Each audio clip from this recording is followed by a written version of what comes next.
Udah masuk Indonesia nih, satu orang kena. Kita ingat semua orang panik gitu kan. Masker habis di mana-mana gitu. Nah, ya yang gue takut banget itu kayak ada keluarga terdekat gue atau teman terdekat gue yang kena gitu. Takutnya kan kerjaan kita pasti akan kayak di pause gitu karena coronavirus untuk beberapa saat.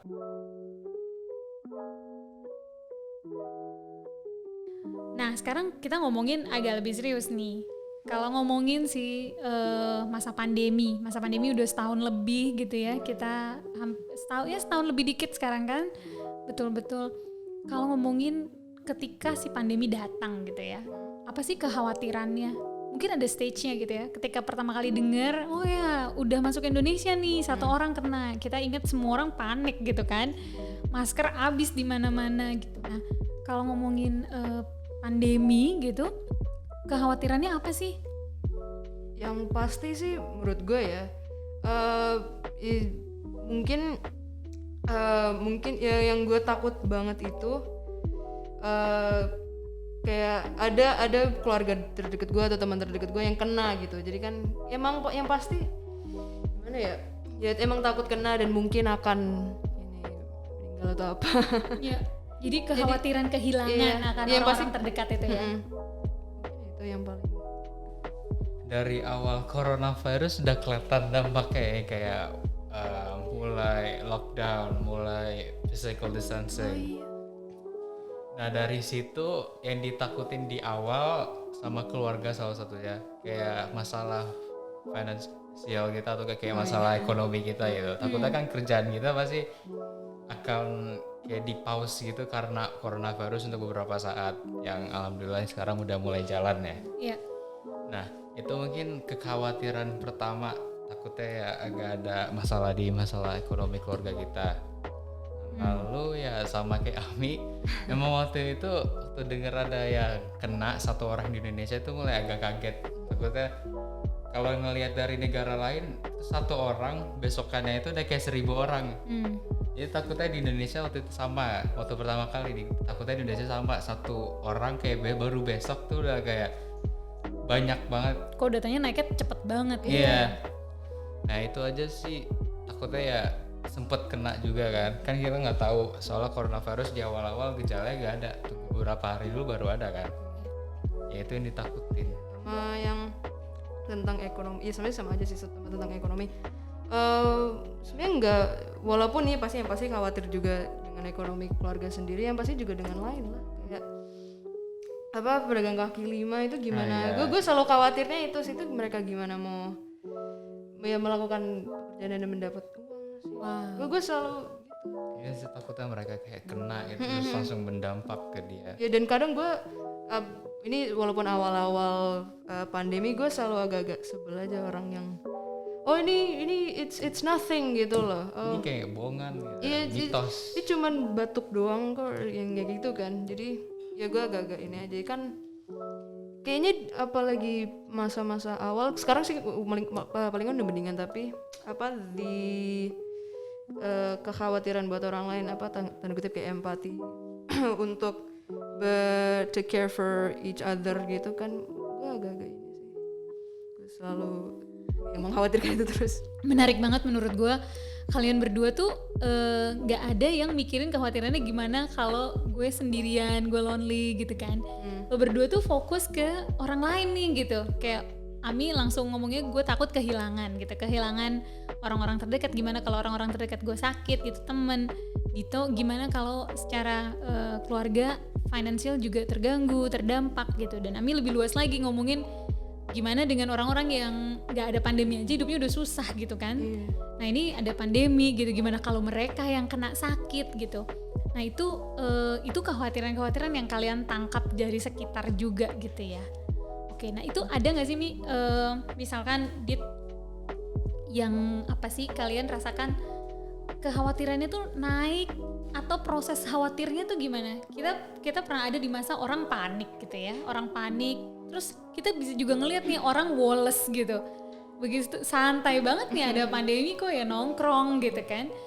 Nah, kalau dari Ami dan Dito sendiri, level kekhawatirannya atau apa yang dikhawatirkan itu berubah nggak selama setahun itu? Yang pasti sih berubah kan, yang awal-awal pasti sangat hipokondriak, memang sangat khawatir banget, sangat berhati-hati. Karena kan ini pada pas awal kapan tuh, Maret tahun lalu.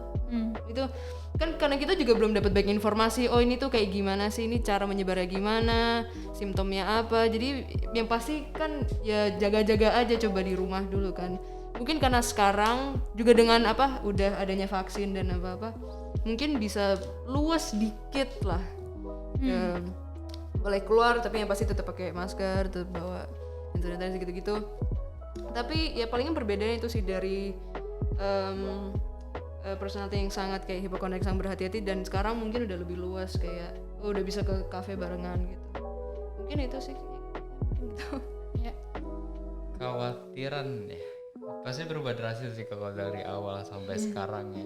Ini udah setahun lebih, hampir 2 tahun nice ya.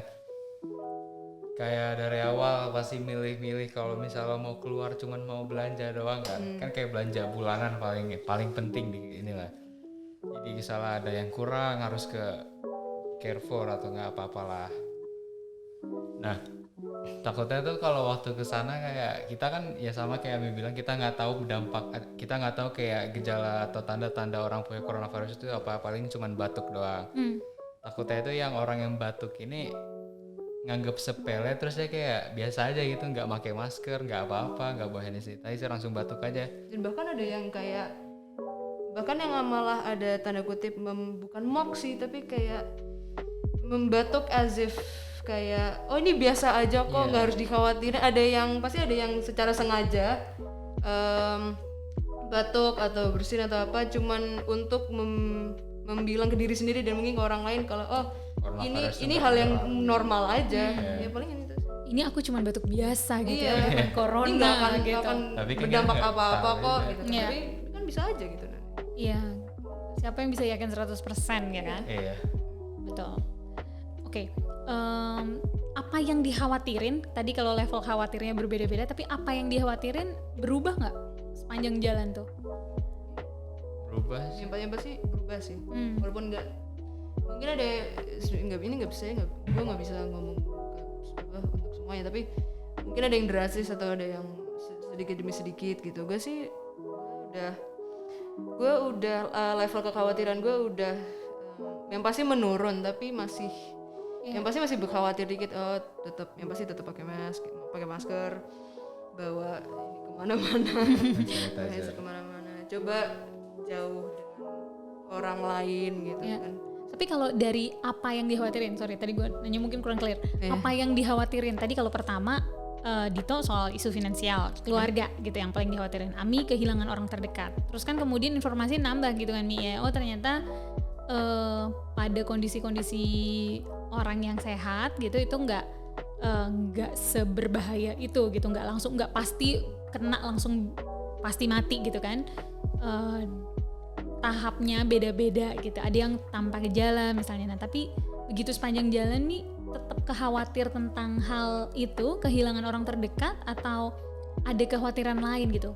Begitu lama banget loh kalau kok lockdown terus nih, kok ya jadi harus di rumah terus nih gitu. Nah itu ada khawatir yang berbeda-beda nggak Dito sama Ami? Jadi ada khawatir yang baru? Ada kekhawatiran baru nggak? Ada khawatiran lain nggak? Iya.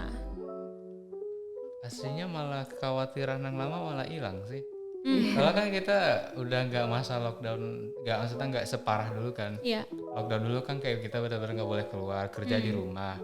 Kalau sekarang kita kan bisa ke kantor, cuman harus pakai protokol kesehatan kan, kayak masker, hand sanitizer sama dan lain-lain. Ataupun yang udah mulai masuk kerja seperti biasa harus divaksin dulu karena udah ada. Ya karena paling itu aja sih, soal ayah kan udah jadi bisa kerja lagi kan, kayak kemana-mana gitu, bisa membangkitkan finansial kita lagi. Nggak kayak dulu yang agak sedikit ya khawatirkan. Sama-sama aja sih.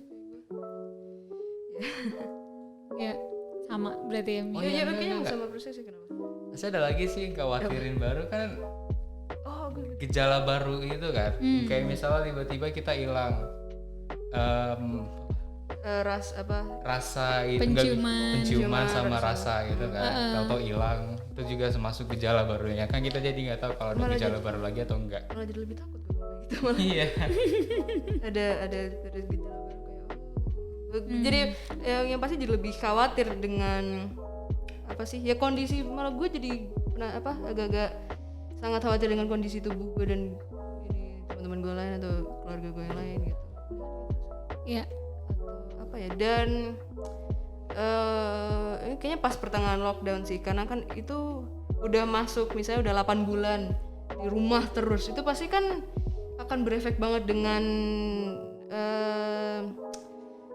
kayak social life-nya orang masing-masing dong, dan juga secara mental pasti akan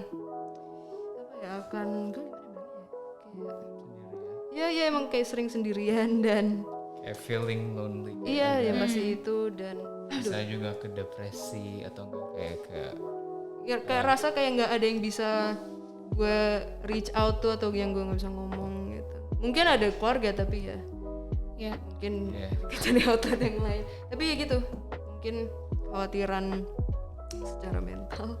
Khawatir ya mulai aduh ada rasa-rasa nggak enak di kepala gitu ya. Nah, buat kalian sendiri, lo berdua gimana mengatasi khawatir itu? Kekhawatiran yang tadi lo ngatasinnya gimana? Ngobrol ke keluarga kah misalnya Dito, ketika khawatir soal finansial, ada ngobrol sama keluarga nggak misalnya? Itu waktu itu memang pernah ngobrol sedikit dong sih, kayak aduh ayah nggak bisa kerja karena lockdown, atau enggak kakak nggak bisa kerja karena lockdown, jadi harus kerja dari rumah kan. Ya itu doang sih yang sempat kita bicarain, terus tiba-tiba kayak kita ikutin aja jalan waktu, lama-lama ya balik lagi lah, ya benar balik lagi. Ya udah, jadi kita nggak harus khawatirin itu lagi. Oke. Jadi kekhawatirannya memang seiring waktu tuh percaya gitu ya sama waktu, lalu kemudian Dito juga melihat gitu buktinya bahwa memang it gets better gitu ya. Amimi cara mengatasi ya beberapa kali sering ngobrol sama keluarga, ya coba kayak curhat lah atau apa, ya mungkin sama dengan Dito kayak topiknya tentang finansial keluarga gimana, dan ya kayak how I'm feeling at this moment itu gimana, atau kalau misalnya itu enggak, mungkin ya Netflix. Ya lupakan sejenak kekhawatiran. Iya. Karena nonton nggak harus Netflix, tapi ya nonton acara apapun itu kan jadi some sort of escapism kan. Ini walaupun temporer tapi ya kan at least ada sort of ada sesuatu gitu yang ya. bisa ada sesuatu yang bisa gue that can distract me from berita apa lagi ini gitu loh. Ya misalnya kayak ada berita seram, gejala baru itu ya, ayolah udah ada ribuan bikin kasus. takut aja gitu. Jadi ya cara kita nggak lepas stres itu ya dengan kayak ngeganggu membuat kita sibuk kayak nonton Netflix atau ya baca buku kayak atau fiksi-fiksi lain yang online, dengar musik boleh, tidur atau enggak mau ya udah bisa gitu juga. Enaknya juga pas pandemi itu kita udah ada banyak waktu tidur semua. Iya sih. Cukup langsung tidurnya ya semua ya. Ini gitu sih.